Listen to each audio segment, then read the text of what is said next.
கிறிஸ்துவுக்குள் மிகவும் அன்பான தெய்வ பிள்ளைகளே, இன்றைக்கி 23/8/2026 ஞாயிற்றுக்கிழமை மாலை சரியாக 5:35. அன்பான தெய்வ பிள்ளைகளே, இந்த மாலை வேளையிலும் கூழ் காய்ச்சிருக்கேன். கூழ் இல்லை, இன்றைக்கி கொஞ்சம் கட்டியாக காய்ச்சிருக்கேன். களி மாதிரி இன்றைக்கி கிண்டியிருக்கேன்.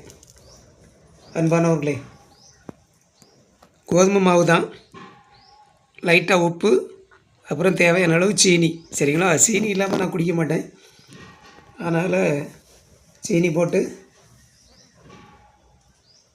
களி மாதிரி இன்றைக்கி கிண்டியிருக்கேன். அன்பான தெய்வ பிள்ளைகளை இப்போ தான் கிண்டி வச்சுருக்கேன். ராத்திரிக்கு சாப்பாடு இல்லை, அதனால் இன்றைக்கி காலையிலையும் இதுதான், இனிமேல் நைட்டுக்கும் இதுதான்.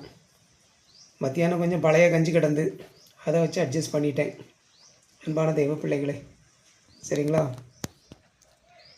அநியாயம் தாங்க முடியலை பாருங்க, பெரிய அநியாயமாக இருக்குது. ஈச்சி அநியாயம் கொஞ்சம் ஆறணும். நல்லா சூடாக இருக்குது.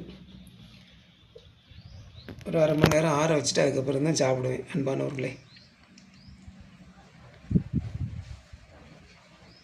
அன்பான தெய்வ பிள்ளைகளே, இதை பார்க்கும்போது நான் சின்ன பையனாக இருக்கும்போது எங்கள் பாட்டி பயணி காய்ப்பாவை. சரிங்களா? எங்கள் தாத்தா பனையேறி பாட்டி பயணி காய்ப்பாவை. பயணி காய்ச்சி முடிஞ்சதுக்கப்புறம் சிரட்டையில் ஊற்றுவாங்க, கருப்பட்டி ஊற்றுவாங்க. சரிங்களா? கருப்பட்டி ஊற்றி சிரட்டையில் ஊற்றி வச்சுருக்கும்போது இப்படி தான் இருக்கும். இதை பார்க்கும்போது எனக்கு அந்த ஞாபகம் வந்துட்டு.